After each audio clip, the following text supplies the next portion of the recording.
ओम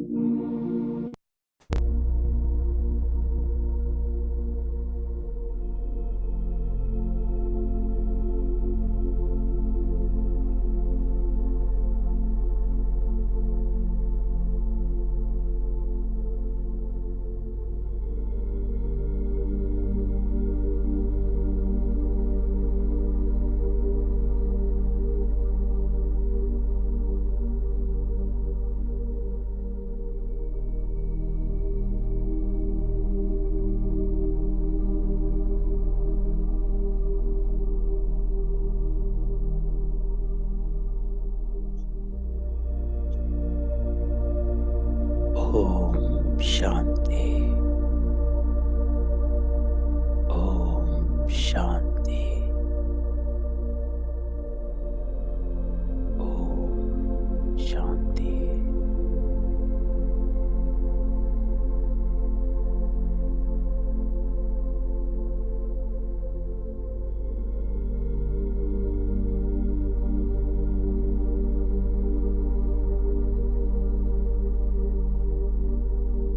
सारा ध्यान समेत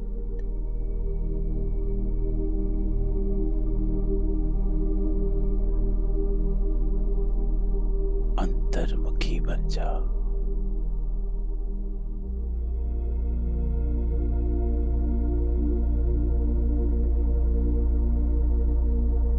इस देह से न्यारी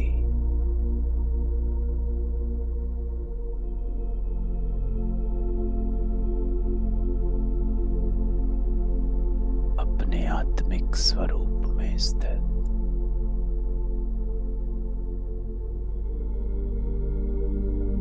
अति सूक्ष्म हो,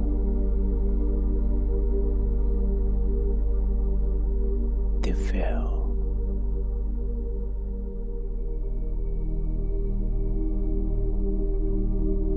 मैं बिंदु आत्मा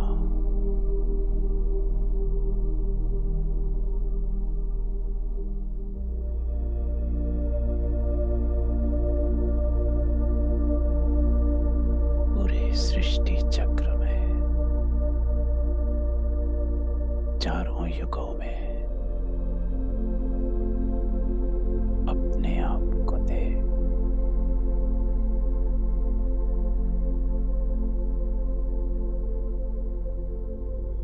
मैं दैवी आत्मा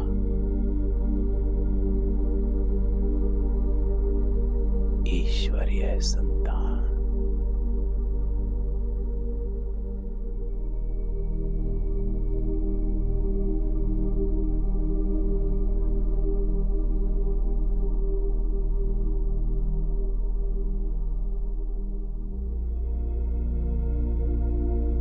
मैं भी बिंदु, मेरा बाबा भी बिंदु,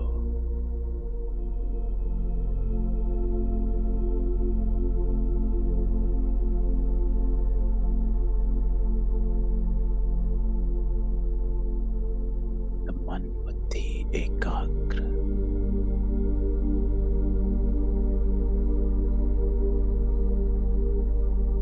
बुद्धि का योग एक बाबा से,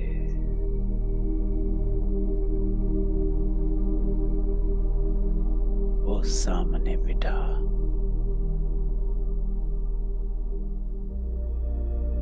मुझ आत्मा को पवित्र बना रहा।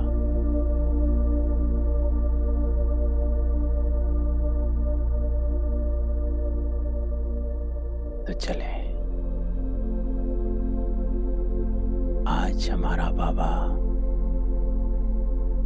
हमें क्या कहता है।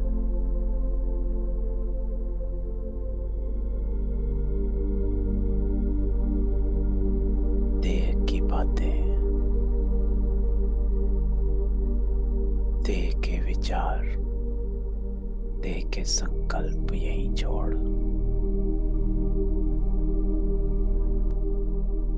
चले रूहानियत में उस रूहानी बाबा के साथ। ओम शांति।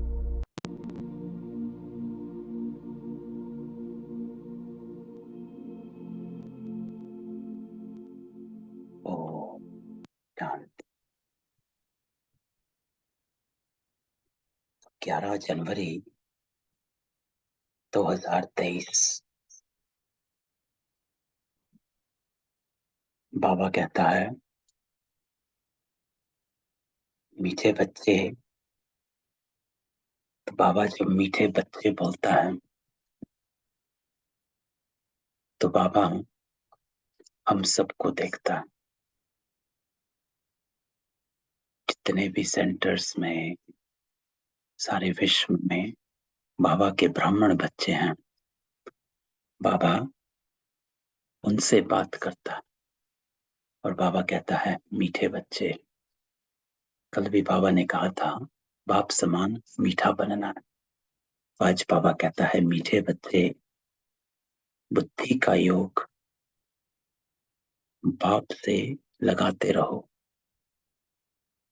तो लंबी मुसाफिरी को सहज ही पार कर लेंगे। तो आज बाबा पहली लाइन में 3 बातें कहता है। पहला, बुद्धि योग।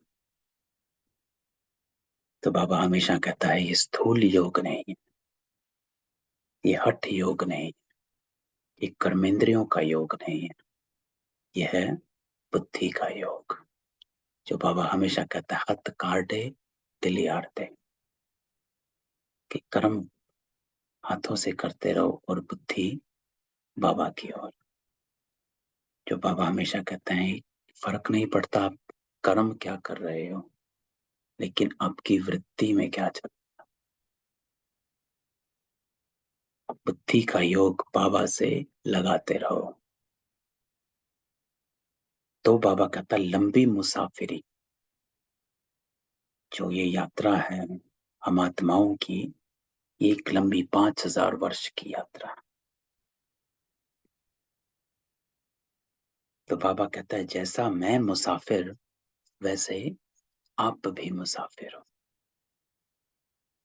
क्योंकि ये आत्मा कहीं ठहरती रुकती नहीं है, कांस्टेंट, अविनाशी है, अजर है, अमर है और चलती रहती है, एक से दूसरे से तीसरे। तो बाबा कहता है, इस लंबी मुसाफरी को सहज ही पार कर लेंगे।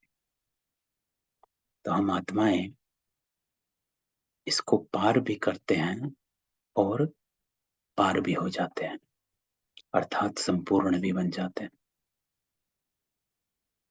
तो इस नैया को पार लगाने वाला खिवैया बाबा है। खिवैया क्या करता है नाव में, वो डायरेक्शन देता है नाव को, कितना चप्पू चलाना है, कितना नहीं चलाना है, किधर नाव मोड़नी है, किधर नहीं मोड़नी, कहाँ किस तरफ जाना है, किधर नहीं जाना। तो वो खिवैया इस हमारी नाव को डायरेक्शन देता है, हमारी आत्मा रूपी नाव को, क्योंकि शरीर तो यही है, आत्मा ही जाती है यहां से उस पार। नर है इस पार और नारायण है उस पार। तो बाबा कहता है, जितना मुझको याद करते रहोगे, योग अर्थात जुड़ना, याद, जितना इस स्मृति में रहोगे उतना सहज पार हो जाए, नहीं तो कठिन है। क्यों? क्योंकि समझ ही नहीं है कि करना क्या है और क्या नहीं करना, राइट क्या है, रॉन्ग क्या है। जब हम बाबा को निकाल देते हैं, अर्थात हम मनमत या परमत पर चलते हैं, तो हमारा रास्ता कठिन हो जाता, अटक जाते हैं। तो बाबा कहता है कि मुझसे कनेक्टेड रहो, जितना मुझसे कनेक्शन रखोगे उतना आप सहज पार कर लेंगे।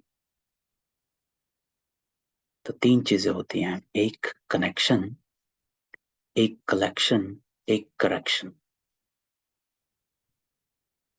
तो कलेक्शन अर्थात संग्रह करना।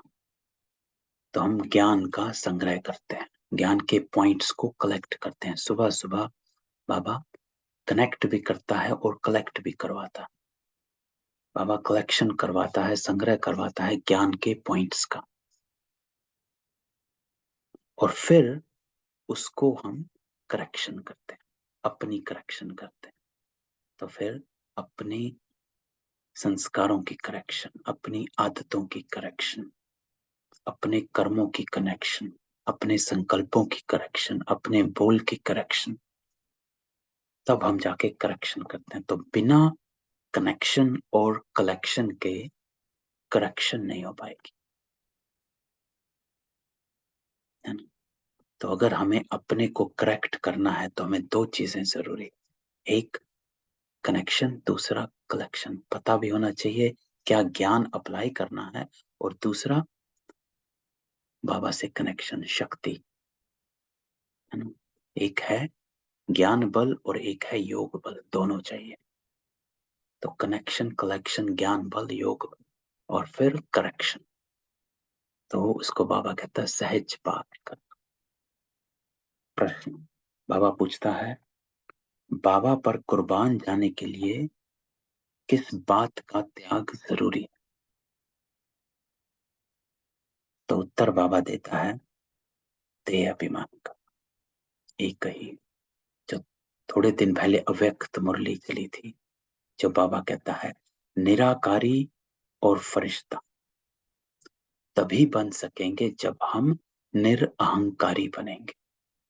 और निरअहंकारी की बाबा डेफिनेशन देता है देह के अभिमान। स्थूल तो बाबा कहता है सब पार कर जाते हैं, लेकिन सूक्ष्म देह अभिमान, उस पर अटेंशन। तो बाबा आज कहता है बाबा पर कुर्बान जाने के लिए किस बात का त्याग जरूरी है? देह अभिमान का। देह अभिमान आया तो मरा, व्यभिचारी हुआ, है ना। क्योंकि अनेकों की याद आएगी, देह अभिमान आएगा तो अनेकों की याद आएगी, अरे उसने ये किया था, इसने वो किया था, ये आदत वो आदत, पुरानी बातें, कहीं पे उलझे हुए हैं, कहीं अटके हुए हैं, चाहे वो लोभ है, चाहे क्रोध है, चाहे काम है, चाहे अभिमान है। तो बाबा कहता है व्यभिचारी हो जाता है। इसलिए कुर्बान होने में बच्चों का हृदय विदीर्ण होता है, नहीं हो पाते। क्यों? क्योंकि बुद्धि यहाँ वहां अटकी हुई है। और बाबा कहता है बुद्धि यहाँ वहां अटकी इसलिए हुई है क्योंकि देह अभिमान। तो बाबा हमेशा कहता है पांच विकार तो हैं ही, लेकिन इनका जो माई बाप है वो है देह अभिमान। देह अभिमान में आने से ही बाकी सब विकार एक एक करके पीछे आने लग जाते हैं। मोह, क्रोध, लोभ, अहंकार, काम। अगर देह अभिमान से छूटेंगे तो ये सब विकारों से छूट जाएंगे। इसलिए निरहंकारी, निर्विकारी और निराकारी, तीन बाबा कहता है। तो बाबा कहता है जब कुर्बान हो गए तो उस एक की ही याद रहे। जब बाबा पर कुर्बान हुए तो बाबा की ही याद रहे, उन पर ही बलिहार जाना, उनकी ही श्रीमत पर चलना, अर्थात अपनी बुद्धि को समर्पित कर देना। इसको बाबा कहता है कुर्बान जाना, कि अपनी बुद्धि को यूज ही नहीं करना। जब भी हम थोड़ा सा भी अपनी बुद्धि को यूज करने लगते हैं, हम श्रीमत को डाइल्यूट कर देते हैं और निकल पड़ते हैं दूसरे रास्ते पर। तो बाबा, ब्रह्मा बाबा का ये था कि श्रीमत क्या कहती है बस कर देना, उस पर इफ बट एल्स, क्या क्यों किंतु परंतु पे नहीं जाना। श्रीमत क्या कहती है।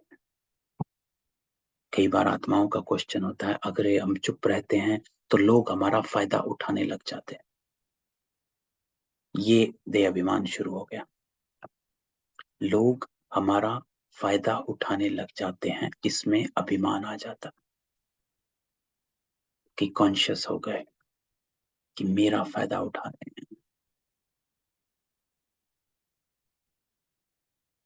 तो बाबा कहता है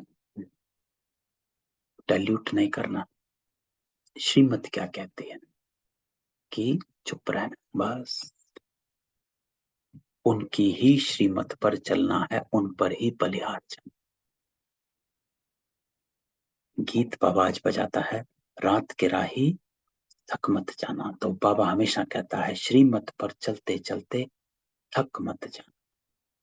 कई बार होता है कि कितना सहन करना है और कितनी बार करना है, कितनी टाइम तक करना है।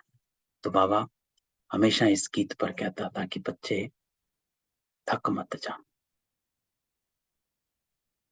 पुरुषार्थ करते करते थक मत जाना, श्रीमत पर चलते चलते थक मत जाना, सत्य कर्म करते करते थक मत जाना, है ना। तो बाबा के साथ बैठ गीत सुनते हैं और गीत के अर्थ में स्थित होते हैं।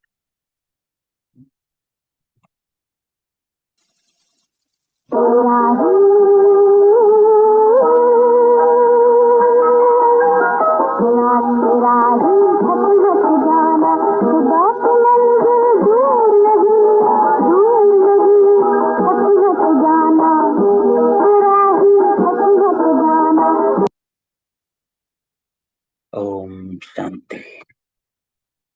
भगवान वाच, भगवान अपने बच्चों को राजयोग और ज्ञान सिखला रहे।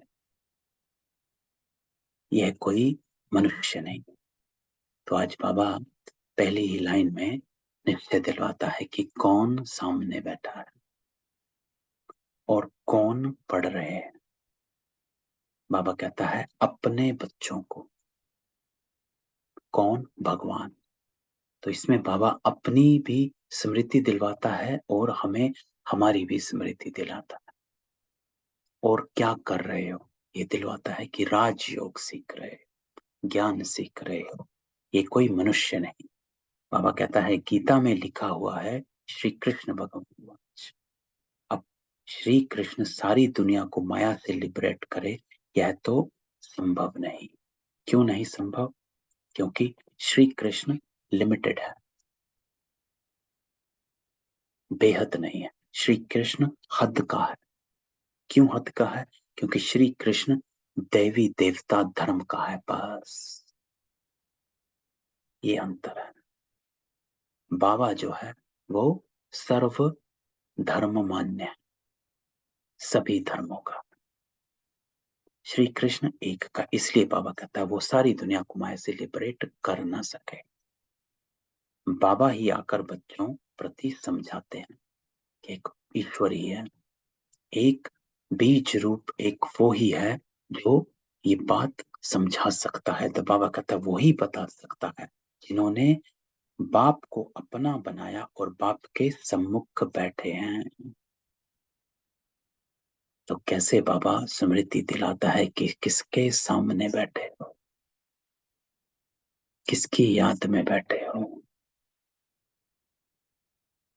बाबा कहता है जिन्होंने बाप को अपना बनाया। कल बाबा ने एक लाइन कही थी, जब तक मरजीवा नहीं बनेंगे बाप का बन नहीं सकते। अर्थात हमें अपनी बुद्धि को पुरानी दुनिया से डिटैच करना ही पड़ता है, करना ही पड़ेगा, नहीं तो हम बाबा के बन नहीं सकते। बाबा का बनना अर्थात बाप की श्रीमत पर चलना। तो जब तक हम इस देह से डिटैच नहीं होते, श्रीमत पर चलने में मुश्किल होती है। अरे चुप कैसे रहें, कोई ये कर देगा वो तो डबल बोलेगा, कल फिर बोलेगा, परसों सिर पर चढ़ेगा। ये देवान दे अभिमान आ गया, अर्थात हम मरजीवा नहीं बने। तो बाबा कहता है बाबा को अपना बनाना, अर्थात पुरानी हर आदत संस्कार दुनिया को छोड़ दो। हम छोड़ आए। आज मैं योग कर रहा था तो एक पावरफुल एक स्मृति आती है कि मैं योग कर रहा था लेकिन शोर हो रहा था। तो मैं कहा कि मैं निराकार हूं, बाहर से शोर हो रहा था। तो मैंने अपने को एक और स्मृति दिलाता है कि मैं तो यहाँ का हूं ही नहीं, अगर मैं निराकार हूं तो मैं तो परम धाम का हूं। ये सब कुछ से मेरा कोई कनेक्शन ही नहीं।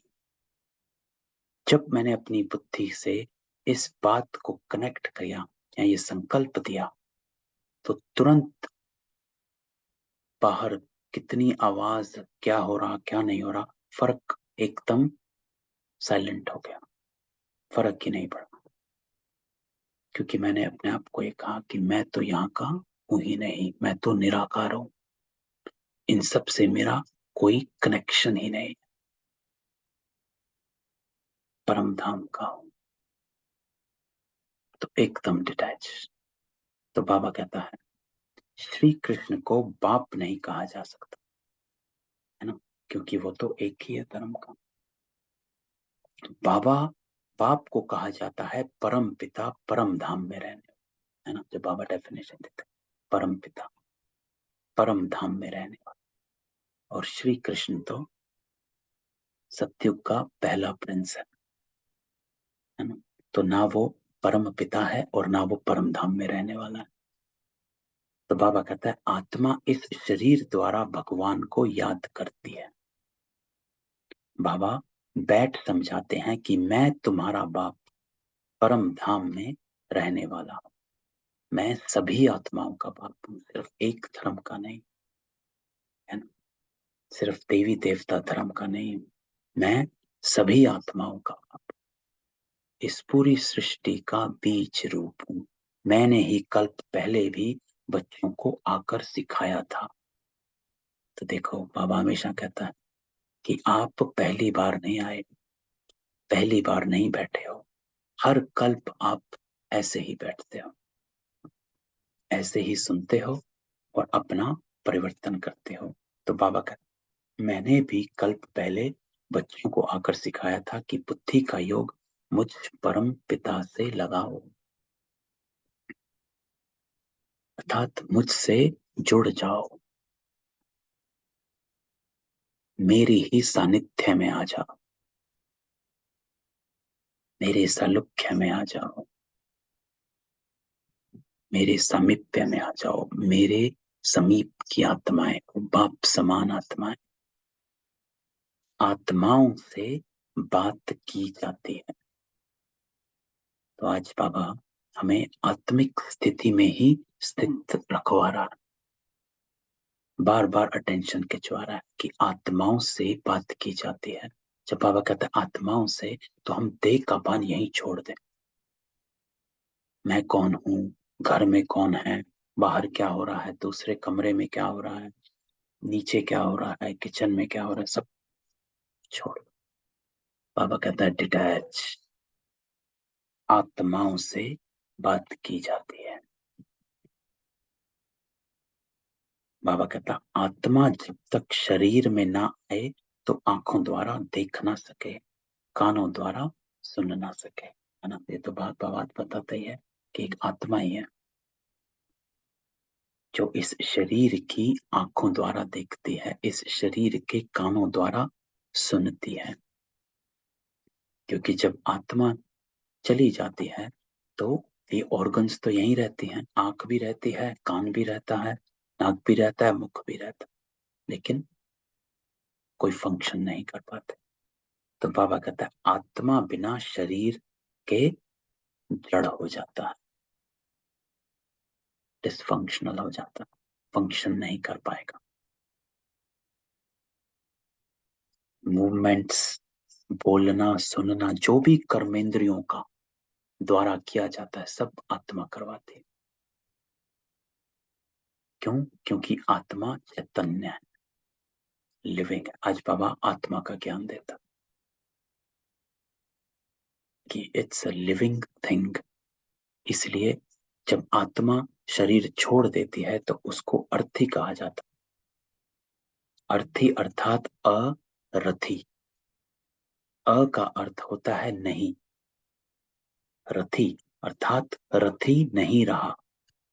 क्योंकि ये शरीर रथ है, इसका रथी आत्मा है, तो रथी रहा नहीं, इसलिए उसको अर्थी कहा जाए, अरथी। तो बाबा कहता है आत्मा चैतन्य है।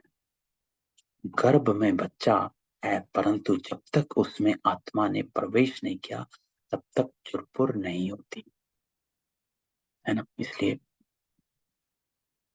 कहा जाता है कि 3rd मंथ में बच्चे का पता चलता है। तो 3rd मंथ के बाद आत्मा प्रवेश करती है। तो बाबा कहता है तो ऐसी चैतन्य आत्माओं से बाबा बात करते हैं। तो किन से बात कर? उस आत्मा से बाबा बात करता है जो इस शरीर रूपी रथ में अभी बैठी है। कई रथ लिए हमने,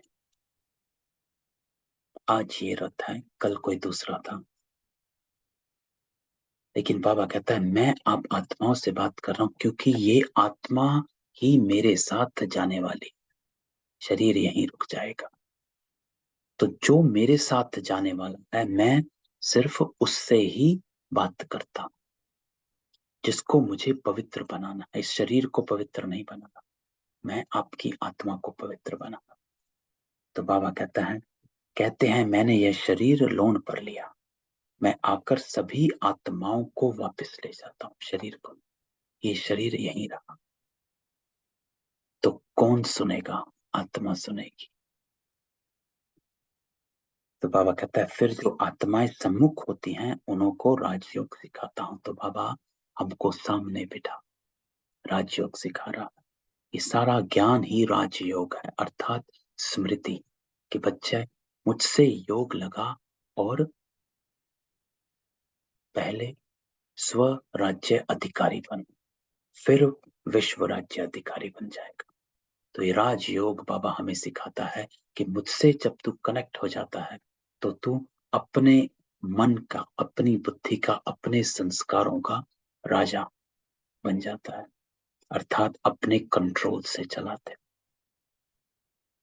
क्या करना है क्या नहीं करना है वो कंट्रोलिंग पावर आती है। तो वो कंट्रोलिंग पावर राजयोग सिखाता है। तो बाबा कहता है राजयोग सारी दुनिया नहीं सीखेगी, कल्प पहले वाले ही राजयोग सीख रहे हैं। तो साधारण नहीं, विशेष आत्माएं हैं। ये लाइन मुझे हमेशा बड़ी प्रिय लगती है, जो बाबा हमेशा कहता है कि साधारण नहीं, विशेष हो। हाँ, साधारण तन में जरूर हो, लेकिन आप साधारण आत्माएं नहीं हो। ये तन जरूर साधारण है, आपका नाम जरूर साधारण, आपकी सोसाइटी में स्टेटस जरूर साधारण हो सकता है, लेकिन आप आत्माएं साधारण नहीं, विशेष हो। तो ये मुझे पावरफुल लाइन लगती है बाबा की। दूसरा पैरा बाबा कहता है अब बाबा समझाते बुद्धि का योग बाप के साथ अंत तक लगाते रहना है। क्यों लगाते रहना है? क्योंकि हमने अंत तक कर्म करते रहना है। अंत तक हमारा कर्म चलता रहेगा। तो अगर हमने बुद्धि का योग बीच में छूटा या टूटा तो हमारा वो कर्म विकर्म बन जाएगा। इसलिए बाबा कहता है अंत तक लगाते रहना, इसमें अटकना नहीं, अटक नहीं जाना, लगाते रहना। क्यों? क्योंकि हमारा अंतिम सांस भी एक कर्म करके ही जाएगा।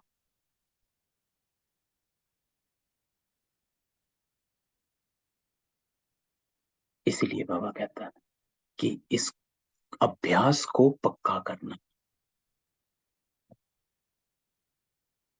तो बाबा कहता है स्त्री पुरुष होते हैं तो पहले एक दो को जानते भी नहीं, फिर जब दोनों की सगाई होती, फिर कोई 60-70 वर्ष भी इकट्ठे रहते हैं तो सारी जीवन जिस्म जिस्म को याद करते रहते हैं।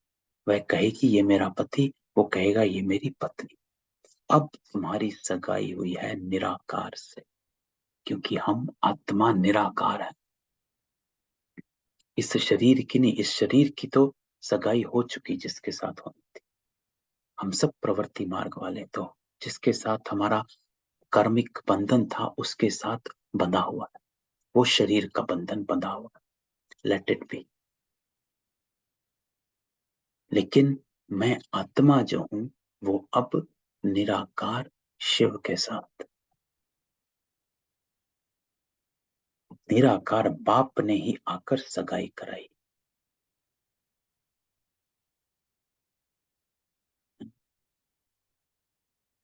इसलिए उसको स्वयं भू भी कहा जाता है, स्वयं भू, जो स्वयं को आकर प्रकट करता है, कोई और नहीं करता उसको स्वयं को। तो बाबा कहता है मैं स्वयं ही आकर सगाई कराई है। कहते हैं कल्प पहले मौफिक तुम बच्चों की अपने साथ सगाई कराता हूं। सगाई कराना अर्थात याद एक पिता की रहे, एक बाबा की रहे। मैं निराकार इस मनुष्य सृष्टि का बीज रूप है ना। कल तो बाबा ने बीज रूप पर पूरा ज्ञान दिया था, तो आज बाबा कहता है मैं निराकार इस सृष्टि का बीज रूप हूं। सभी कहेंगे ये मनुष्य सृष्टि गॉड फादर ने रची, तो तुम्हारा बाबा सदैव परम धाम में रहते हैं। क्यों? क्योंकि वो सदा बीज रूप सृष्टि में रहता, इसलिए उसे उल्टा कल्प वृक्ष कहा जाता है। वो गुप्त रहता है, तो बीज हमेशा गुप्त होता है, इसलिए पावरफुल होता है।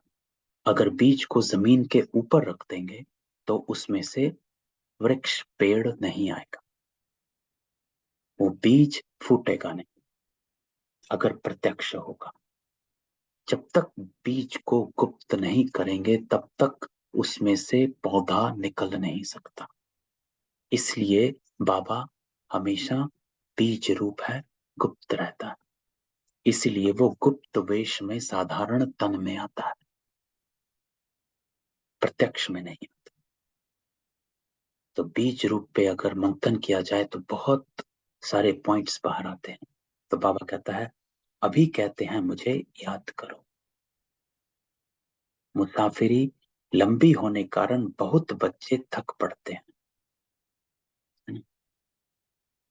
कितना श्रीमत करना है, कितना सहन करना है, कितना चुप रहना है, कब तक मीठे बोलते रहना है। तो बाबा कहता है मुसाफिरी लंबे होने कारण बहुत बच्चे थक पड़ते, बुद्धि का योग पूरा लगा नहीं सकते, माया की बहुत ठोकरें खाने से थक पड़ते हैं, मर भी पड़ते हैं, है ना। थक जाना अर्थात छोड़ देना, मर जाना अर्थात पूरा ही छोड़ देना, ज्ञान ही छोड़ दिया कि भाई ये तो हो ही नहीं सकता हमसे। तो बाबा कहता है माया की ठोकरें खाते हैं, आधे थक पड़ते हैं, आधे मर भी जाते, फिर हाथ छोड़ देते। कल्प पहले भी ऐसे ही हुआ। तो बाबा कहता है एक लाइन यहाँ तो, जब तक जीना है तब तक याद करना।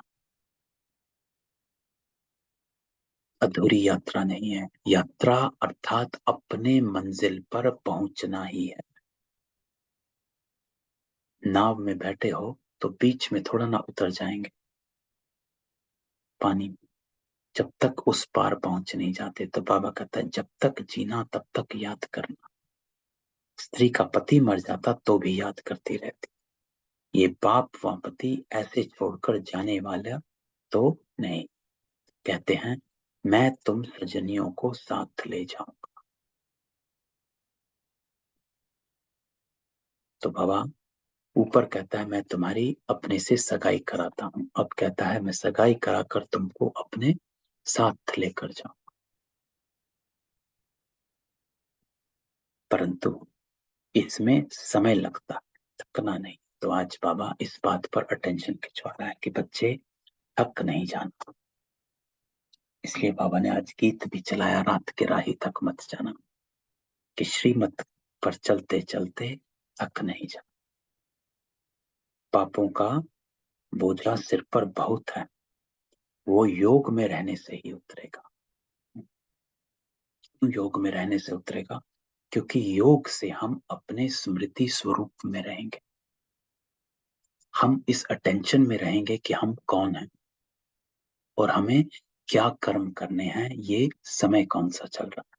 तो बाबा कहता है जितना योग में रहेंगे उतना ही पापों का बोझा सिर से उतरेगा। योग ऐसा हो जो अंत में बाप व साजन के सिवाय और कोई याद न पड़े। तो बाबा कहता है ऐसा अभ्यास करना, और वो अभ्यास तब होता है जब हम इसको पक्का करते हैं। अर्थात कोई भी बात होती है तो हम तुरंत अपना अटेंशन बाबा की तरफ, चाहे कितनी छोटी से छोटी या बड़ी से बड़ी बात हो जाए, जब तक हम अपना अटेंशन बाबा की तरफ नहीं डाइवर्ट करने का अभ्यास डालेंगे, तो वो बात चाहे छोटी है या बड़ी है, वो अपनी तरफ खींच लेगी।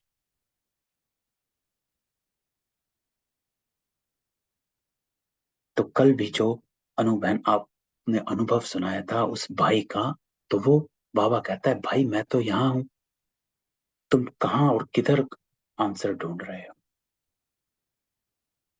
तो ये बाबा अभ्यास कराता है कि अगर ये सिचुएशन अंत टाइम में आई, कुछ हुआ और आप उसके चिंतन में लग गए, तो अंत मति सो गति हो गई।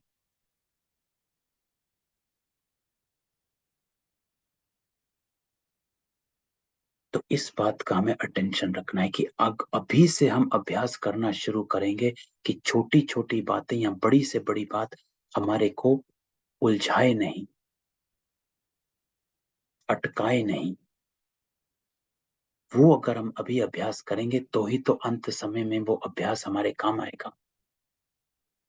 कि हम बैठे हैं डेथ बेड पर, मरने वाले हैं, और कोई बात हो गई तो हम क्या उस बात के चिंतन में लग जाए, और लग जाएंगे अगर हम ये अभ्यास नहीं करेंगे कि हमें डिटैच रहना। तो बाबा कहता है योग ऐसा हो जो अंत में बाबा व साजन के सिवाय और कोई याद ना पड़े।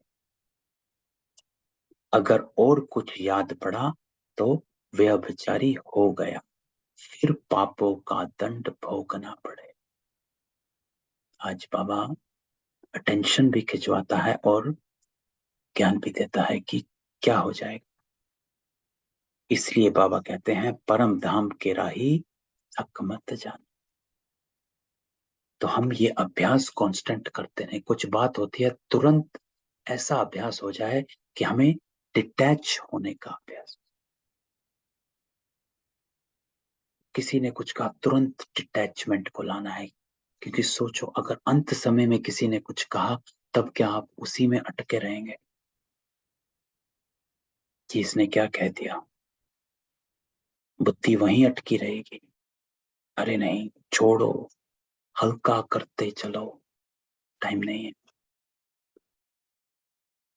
तो इसीलिए बाबा कहता है ये अभ्यास को पक्का करो, छोटी से छोटी या बड़ी से बड़ी, छोटी से छोटी बात किसी ने कही या बड़ी से बड़ी, छोटी से छोटी सिचुएशन आई या बड़ी से बड़ी, आपको डिटैच रहने का अभ्यास करना है। उसी समय अपने को डिटैच करने का अभ्यास, उसी समय पहला कनेक्शन बाबा से हो,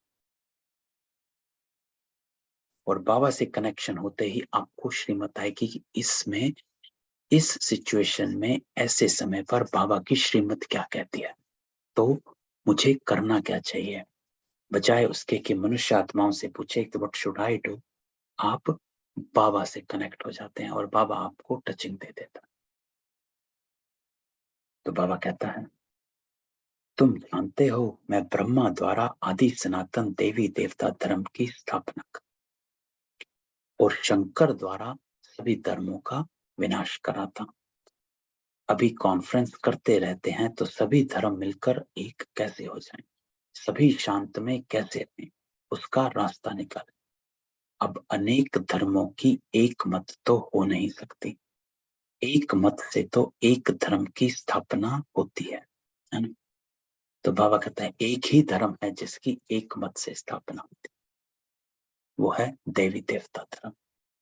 क्योंकि जब देवी देवता धर्म था, एक धर्म, एक राज्य, एक मत, है ना। और अब के समय में बाबा कहता है धर्म अलग और कर्म अलग।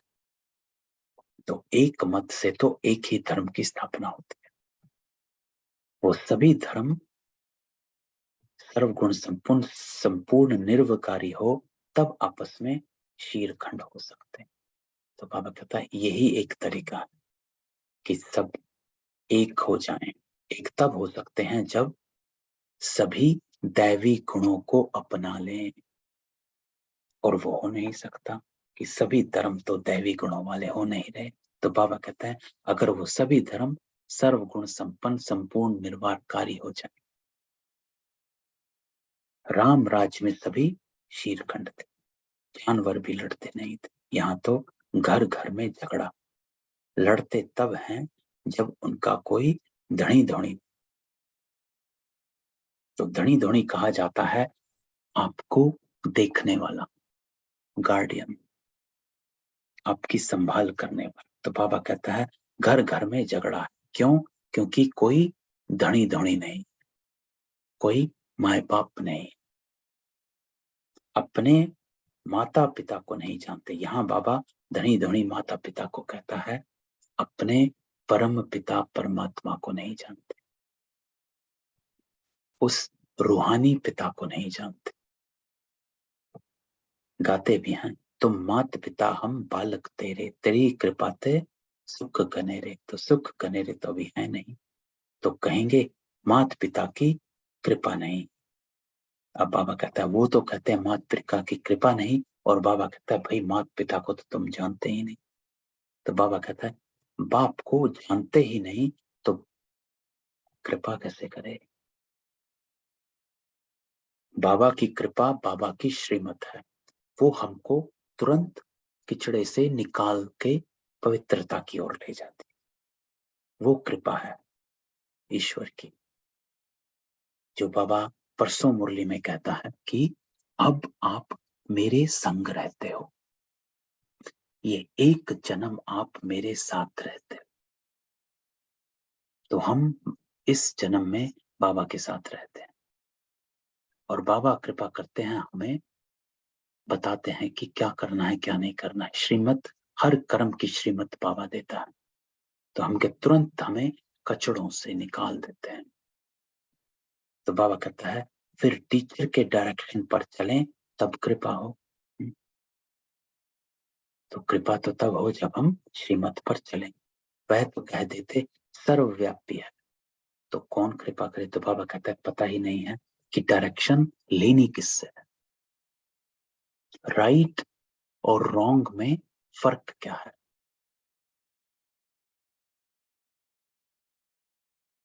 चलना कौन से रास्ते पर है, करना क्या है।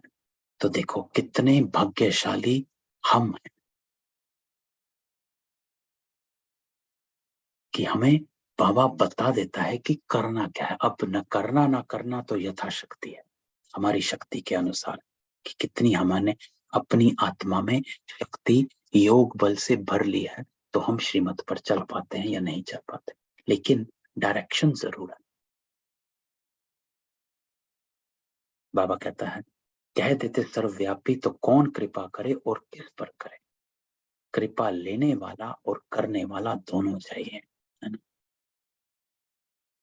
तो देने वाले को भी लेने वाले चाहिए। तो बाबा कहता है मैं तो देने के लिए तैयार हूं, लेकिन लेने वाला बनना पड़े। और लेने वाला बनना अर्थात मरजीवा बनना। पहले बाबा का बच्चा बने, तभी तो बाबा ज्ञान दे। तो लेने वाले इसी को कहते हैं कि हम परमात्म प्यार की पात्र आत्माएं हैं, परमात्मा पालना की पात्र आत्माएं। ये पात्र बनना भाग्य है।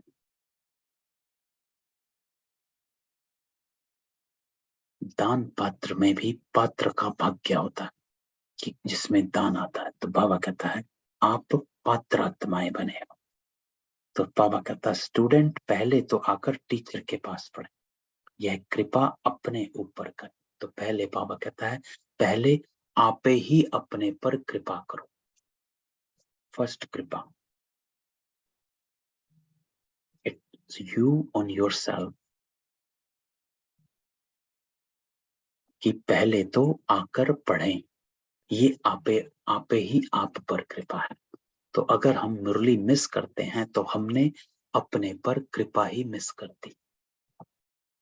तो बाबा कहते हैं पहले पढ़े फिर टीचर के डायरेक्शन पर चले। ये दूसरी कृपा, अब उस पर चलो। ये भी अपने आप पर कृपा है। श्रीमत पर चलना अर्थात आपे पर कृपा कर। तो बाबा कहता है पुरुषार्थ कराने वाला भी चाहिए। तो ये बाबा भी है, टीचर भी, सतगुरु भी, परम पिता भी, परम शिक्षक भी और परम सतगुरु भी।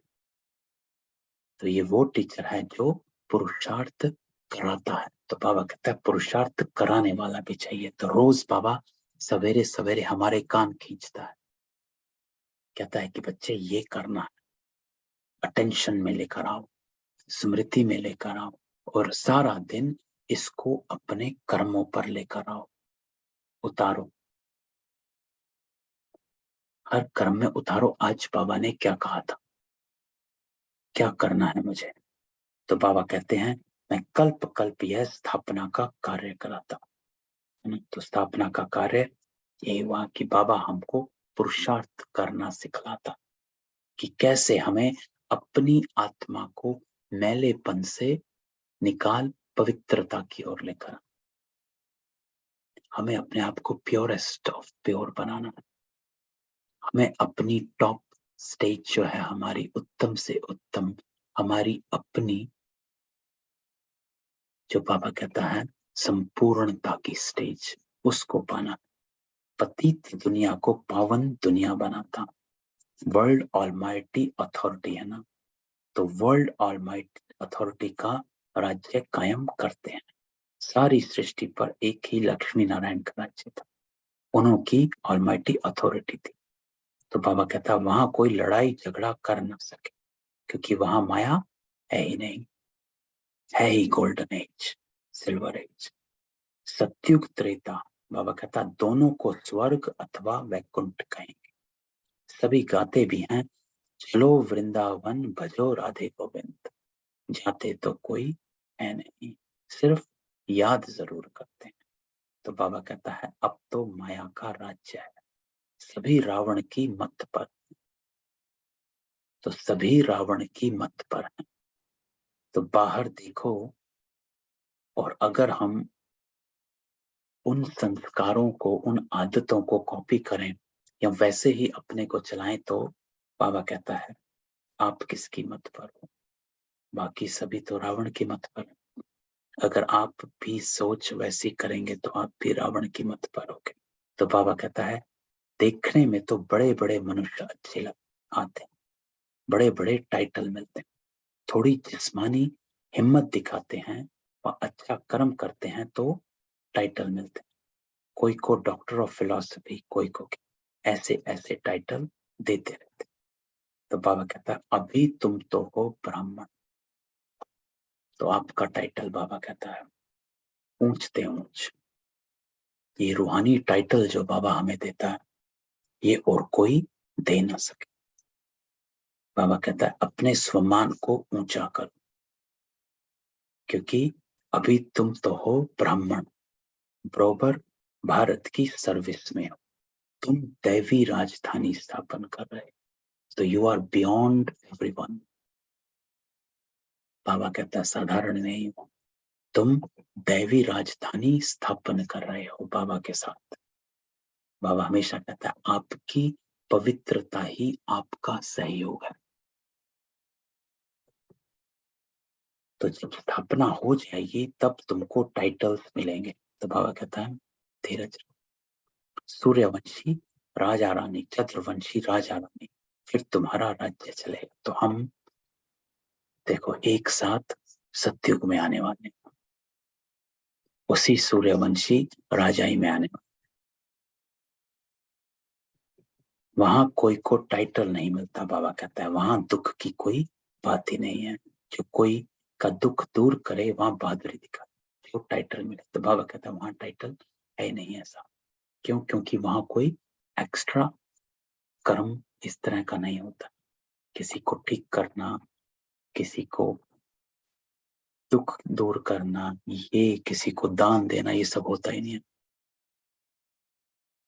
तो जो बाबा कहता है जो रस्म रिवाज यहाँ होती वो वहां नहीं।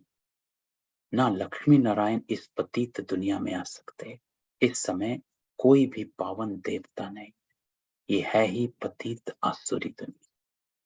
अनेक मत मतांतर में मूंझ गए, है ना? तो कितनी थॉट्स हैं, कितनी डिफरेंट स्कूल ऑफ थॉट्स हैं। ये करना चाहिए, वो करना चाहिए, वो होना चाहिए, ये होना चाहिए। तो बाबा कहता है अनेक मतांतर में मूंझ गए, कंफ्यूज हो चुके हैं। यहाँ तो एक ही श्रीमत है जिससे राजधानी स्थापित। तो बाबा कहता है अपने आप को देखो, आपको किसी को पूछना ही नहीं है। और श्रीमत भी सरल साधारण है, एक ही श्रीमत है, यही करना है बस। बाबा तो सिंपल करके बता देता है कि भाई मीठा बोलना है, कि भाई चुप रहना, भाई देवी देवता गुण धारण करने हैं। तो देवता तो मीठा और मधुर बोलते हैं, इसलिए आपको भी मीठा और मधुर बोलना। तो बाबा कहते हैं हाँ, चलते चलते कोई को माया का कांटा लग जाता है तो लंगड़ाते रहते हैं। इसलिए बाबा कहते हैं सदैव श्रीमत पर चलो, तो लंगड़ाना नहीं। लंगड़ाना अर्थात आधे सुख और आधे दुख में रहना, कि हाँ योग तो लग रहा है लेकिन पूरा नहीं लग रहा। हाँ उन्नति हो रही है लेकिन वैसी नहीं हो रही जैसी होनी चाहिए। क्यों नहीं हो रही? तो बाबा कहते हैं इन चीजों का उत्तर है कि कोई ना कोई माया का कांटा लगा हुआ है, तो लंगड़ा रहे हैं, कि चल भी रहे हैं लेकिन वो स्पीड नहीं है, बीच बीच में रुक जाते हैं। क्यों? क्योंकि माया का। इसलिए बाबा कहता है कि सदैव श्रीमत पर चलो। तो वो लंगड़ाता है जो सदैव श्रीमत पर नहीं चलता। अपनी मन मत पर चलने से धोखा खाएंगे। इंपॉर्टेंट लाइन आज बाबा कहता है कि इस लाइन को अपने सामने लिख लो कि मैं अपनी मन मत पर चलूंगा तो धोखा खाऊंगा। I should just follow father. जो बाबा ने कहा है बस वही कर लेता हूं। तो दूसरी लाइन बाबा बोलता है सच्ची कमाई होती सच्चे बाप की मत पर चलने से। तो ये समय है, बाबा कहता है सच्ची कमाई कर। तो सच्ची कमाई तभी होगी क्योंकि श्रीमत पर चलेगा। तो बाबा कहते हैं दो चीजें होती, एक तेरे विकर्म विनाश हो जाते हैं, दूसरा तेरे जमा का खाता बनता है। तो जमा होता है तो डबल कमाई होती है। तो इसीलिए सच्ची कमाई करनी तो बाबा की मत पर चल, तो तेरा कार्मिक अकाउंट भी चुत्तू हो जाएगा और तेरा जमा भी हो जाएगा। तो अपनी मत से बेड़ा गर्क हो जाएगा, अपनी मत पर नहीं चलना। कितने महावीर श्रीमत पर ना चलने कारण अधोगति को पहुंच गए। तो बाबा कहता है लेकिन तुम बच्चों को सदगति को पाना, अधोगति को नहीं पहुंचना है, अर्थात आदि में ही पहुंचे। अधमरा जो सा होता कि यहाँ रहे वहां रहे, कहीं के ना रहे, उसको अधोगति कहा जाता। तो बाबा कहता है तुम बच्चों को सदगति को पाना, बीच में नहीं छोड़ना। इसलिए बाबा कहता है अंत तक याद में रहना। तो बाबा श्रीमत पर ना चला और दुर्गति को पाया तो फिर बहुत पश्चाताप करना पड़े। फिर धर्मराजपुरी में शिव बाबा इस तन में बैठ समझाएंगे कि मैंने तुमको इस ब्रह्मा तन द्वारा इतना समझाया पढ़ाया, कितनी मेहनत की, तुमने निश्चय पत्र लिखे कि श्रीमत पर चलेंगे परंतु नहीं चले। तो आज बाबा कहता है कि जब सजा का टाइम आएगा तब मैं, क्योंकि बाबा हमेशा कहता है यूं ही सजा नहीं दूंगा, मैं आपको बताऊंगा पहले व्हाट यू हैव डन, क्या किया था और कब किया था।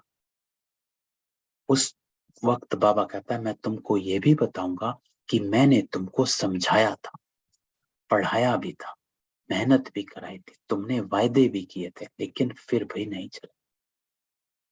तो श्रीमत को कभी नहीं छोड़ना चाहिए। तो आज बाबा श्रीमत पर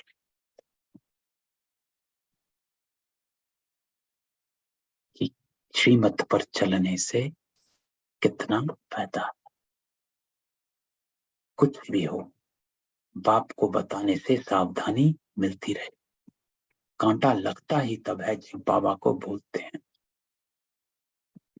जैसे ही विस्मृति हुई वैसे ही माया का वार हुआ, अर्थात हम देह भान में, जैसे ही हम देह भान में आए समझो हमारी विस्मृति हो गई। जैसे ही हमने ऊंचा बोला समझो हम विस्मृत हो गए। कांटा लगता ही तब है, बाबा कहता है, जब बाप को भूलते हैं।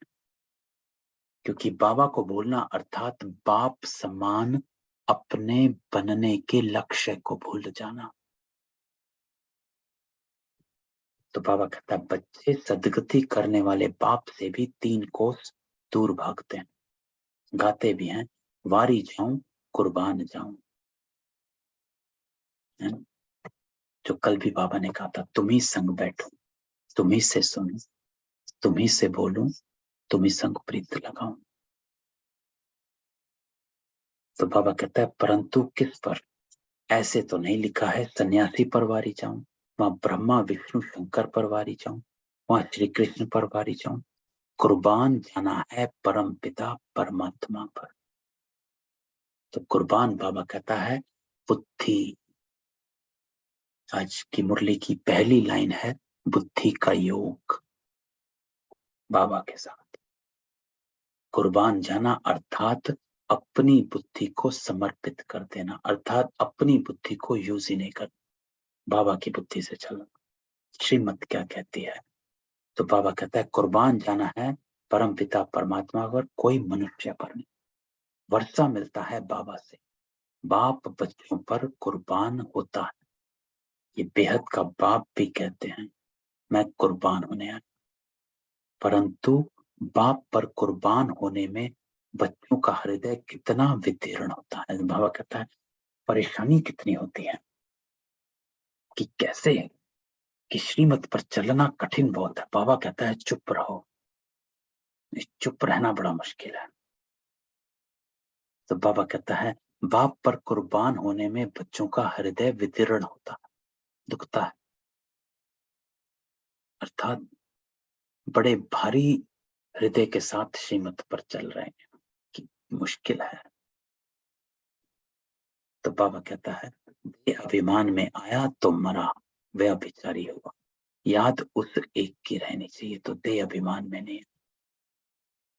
हृदय विदीर्ण होता ही तब है, श्रीमत पर चलने का कठिनाई होती ही तब है जब हम किसी ना किसी दे भान दे अभिमान में अपने आप को अटका लेते हैं। अरे मैं कैसे चुप रहूं, मैं तो घर का बड़ा हूं या घर का ये हूं, इसने ऐसे कहा उसने ऐसे कहा। अरे छोड़ो, बाबा कहता है ये देह भी यहीं रह जानी है और आपके देह के टाइटल्स भी यहीं रह जाने।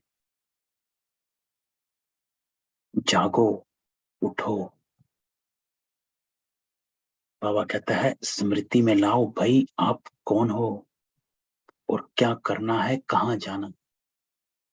अभी भी वहीं उलझे हुए हो जहां 63 जन्मों से उलझे थे। तो बाबा कहता है नहीं,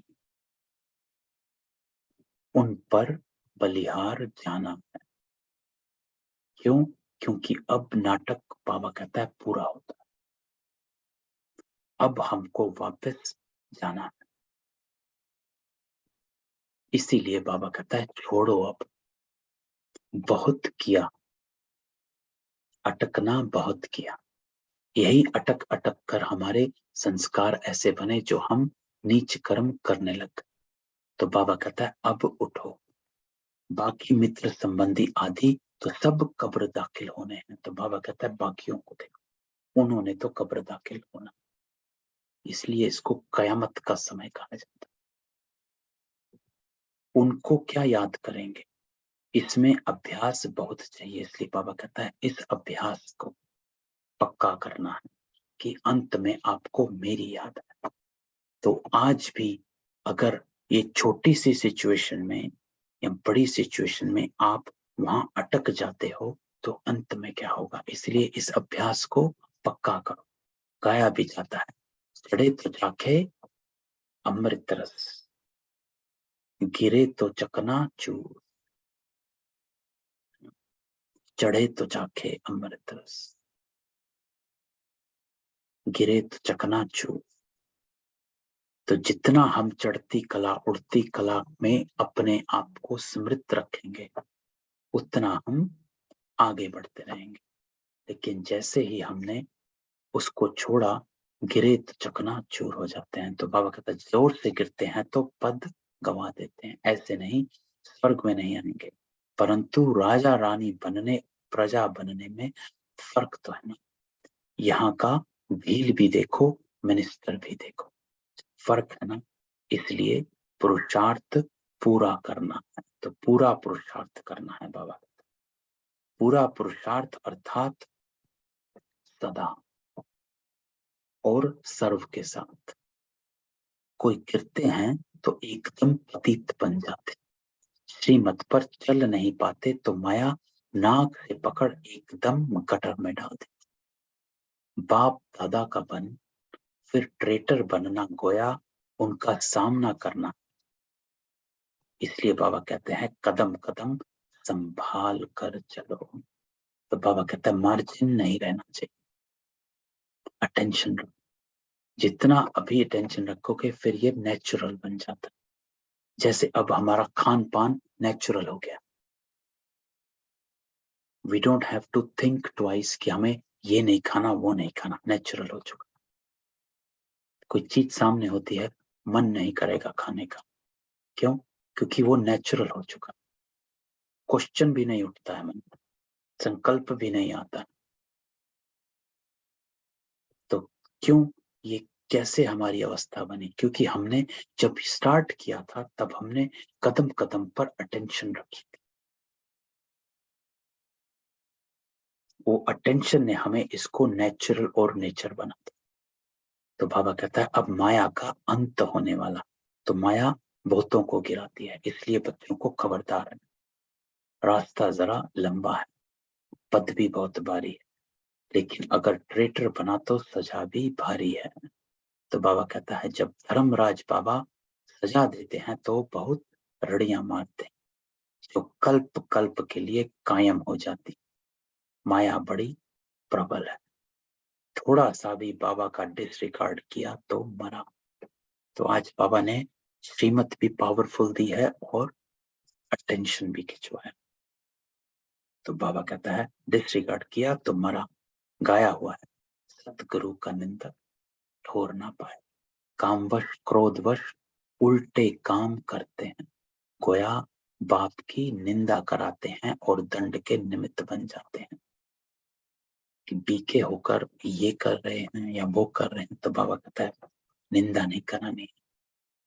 अगली लाइन इंपॉर्टेंट, बाबा कहता है अगर कदम कदम पर पद्मों की कमाई है तो पद्मों का घाटा भी। इसलिए बाबा कहता है आपको 100 गुना दंड और पतित मनुष्य को 1 ही गुना दंड है, सेम कर्म का। क्यों? क्योंकि बाबा कहता है आपके पास ज्ञान है, ज्ञान होते हुए भी आपने अगर रॉन्ग किया तो आपका दंड 100 गुना हो जाता।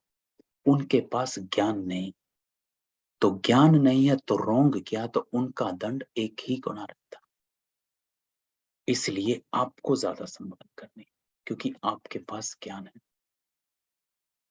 तो बाबा कहता है अगर सर्विस से जमा होता है तो उल्टे विकर्म से ना भी होती है ना। ये नहीं है कि हम सर्विस कर रहे हैं और विक्रम भी करे जा रहे हैं। तो बाबा कहता है वो बैलेंस हो जाता है कि सर्विस करी, जमा किया और गुस्सा कर रहे हैं, ऊंचा बोल रहे हैं, क्रोध हो रहा है, अभिमान बहुत है।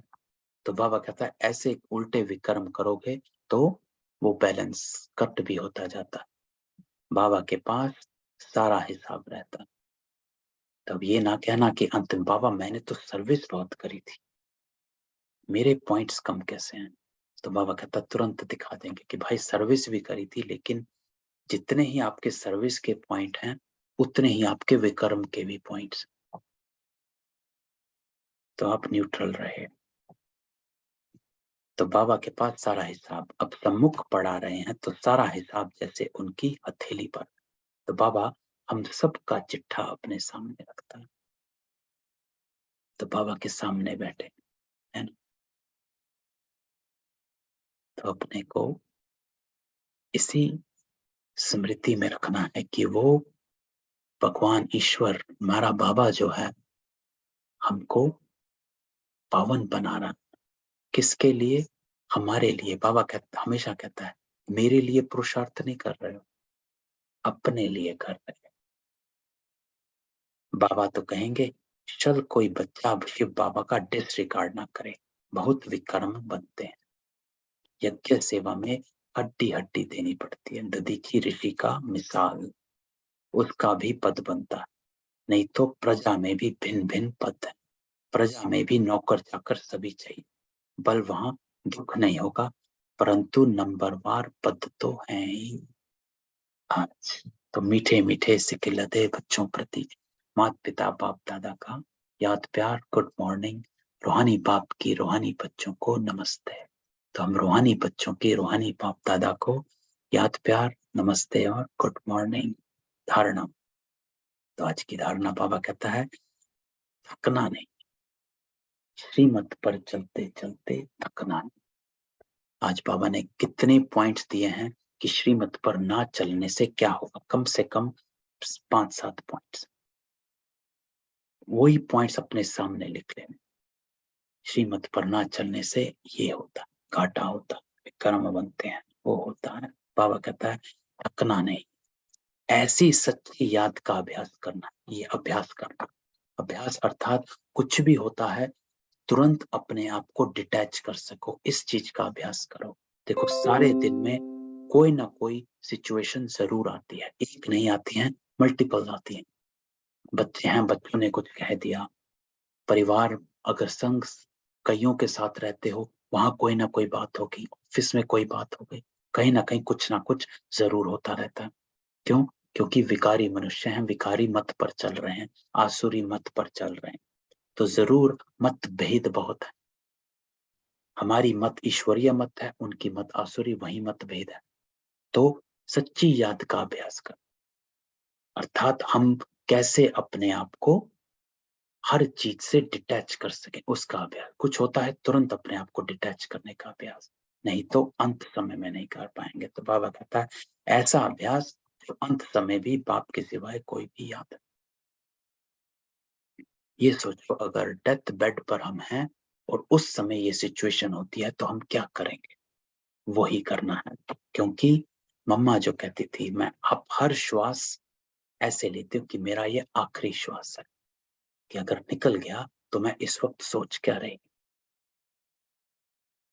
दूसरा, सच्चे बाबा की मत पर चल, सच्ची कमाई करनी है ना, एक ही मत है, हमें श्रीमत पर चलना है। There is no if else but, किंतु परंतु कुछ नहीं, अपनी मत पर नहीं चलना। इंपॉर्टेंट, आज बाबा ने अंडरलाइन करवा दी। सतगुरु की निंदा कभी भी नहीं करानी, काम क्रोध के वश उल्टा काम नहीं करना। तो वो उल्टा काम तो हो गया अपनी मत पर चलना। तो सिंपल, अपनी मन मत पर नहीं चलना, श्रीमत पर चलना। वरदान, आज बाबा कहता संकल्प शक्ति द्वारा हर कार्य में सफल होने की सिद्धि प्राप्त करने वाले सफलता मूर्त। तो आज बाबा हम सबको वरदान देता है कि सफलता मूर्त भव, अर्थात सफलता मूर्त बन जाओ। तो बाबा अव्यक्तवाणी में हमें बताया कि सफल करो और सफलता पाओ, है ना। जो बाबा मिलन में बाबा कहता है कि जितना सफल करेंगे उतना सफलता पाएंगे। तो आज बाबा कहता है संकल्प शक्ति द्वारा हर कार्य में सफल होने की सिद्धि। तो अपने संकल्प शुद्ध और श्रेष्ठ हों, और वो संकल्प जो होते हैं वो शक्ति का आह्वान करते हैं। तो अगर हम अपने संकल्प पावरफुल रखते हैं तो वो शक्ति का आह्वान करते हैं, तो हमें सफल होने की सिद्धि प्राप्त होती है। तो अपने संकल्पों को पावरफुल रखो, कमजोर संकल्प नहीं आने चाहिए। कमजोर संकल्प भी कमजोर शक्तियों का आह्वान करते हैं। जैसे किसी में जान नहीं होती है, लेकिन अगर उसे गुस्सा आता है तो क्या जोर से बोल पड़ते हैं, और आपको लगता है अरे ये तो बात नहीं कर सकते, अभी देखो कितनी जोर से बोल रहे। क्यों? क्योंकि वो उनको गुस्से का जो संकल्प आया वो साथ में उस शक्ति को भी लेकर आता है। ऐसे ही श्रेष्ठ संकल्प करेंगे पावरफुल, तो श्रेष्ठ पावरफुल शक्ति भी आती है। तो बाबा कहता है संकल्प शक्ति द्वारा बहुत से कार्य सहज सफल होने की सिद्धि का अनुभव होता है। जैसे स्थूल आकाश में भिन्न भिन्न सितारे देखते हो, ऐसे विश्व के वायुमंडल के आकाश में चारों ओर सफलता के चमकते हुए सितारे तब दिखाई देंगे जब आपके, यहां से इंपॉर्टेंट, संकल्प श्रेष्ठ और शक्तिशाली होंगे। कमजोर संकल्प नहीं आने चाहिए कि भाई मैं कैसे करूंगा, कैसे चलूंगा श्रीमत पर, कैसे चुप रहूंगा, अब ये तो बोल रहे हैं मैं क्या करूं। तो कमजोर संकल्प नहीं। बाबा कहता है अपने संकल्प श्रेष्ठ और शक्तिशाली बनाओ, सदा एक बाप के अंत में खोए रहो। जो ऊपर बाबा ने कहा अपने को तुरंत डिटैच करने का अभ्यास करो। आपकी यह रूहानी नयन, रूहानी मूर्त दिव्य दर्पण बनेंगे। जो बाबा ने परसों कहा था कि अपने चेहरे को रोज आईने में देखना, ज्ञान के दर्पण में देखना। तो बाबा कहता है आपके ये रूहानी नयन, रूहानी मूर्त दिव्य दर्पण बनेंगे। दर्पण जिसमें चेहरा रिफ्लेक्ट होता है, तो आप रूहानियत को रिफ्लेक्ट कर रहे हैं। आपके कर्म ऐसे जिससे बाबा रिफ्लेक्ट हो, ऐसे दिव्य दर्पण ही अनेक आत्माओं को आत्मिक स्वरूप का अनुभव कराने वाले सफलता मूर्त होते हैं। तो ऐसा दिव्य दर्पण बनना कि आपके कर्मों से आपकी रूहानियत रिफ्लेक्ट हो। स्लोगन बाबा कहता निरंतर ईश्वरीय सुखों का अनुभव करने वाले ही बेफिक्र बादशाह हैं। तो आज का स्वमान भी है मैं बेफिक्र बादशाह हूं। तो निरंतर ईश्वरीय सुखों का अनुभव तभी होता है जब हम निरंतर ईश्वर की फकुर में रहते हैं। जो बाबा ने अव्यक्त वाणी में कुछ दिन पहले कहा था, फकुर में रहोगे तो फिक्र नहीं। तो जितना हम फकुर में रहेंगे उतना सुखों का अनुभव करते। तो ये थी आज की बाबा की मुरली। पावरफुल मुरली है और बाबा ने बहुत समझाया और युक्तियां दी हैं कि क्या करना है और क्या नहीं करना है। दो बातें बाबा ने इंपॉर्टेंट बताई, एक श्रीमत पर चलना, दूसरा अभ्यास करो, डिटैचमेंट का अभ्यास करो ताकि अंतमति सो गति हो। अभी हम अगर छोटी छोटी बातों से अपने को डिटैच नहीं कर पा रहे हैं तो अंत में कैसे कर पाए। तो इसका अभ्यास करो, जिसको बाबा कहता है कुर्बान होना है, अपनी बुद्धि को छोड़ दो। तो मैं सबको अनम्यूट करता हूं, किसी का कोई क्वेश्चन हो हम डिस्कस कर सकते। नहीं, आज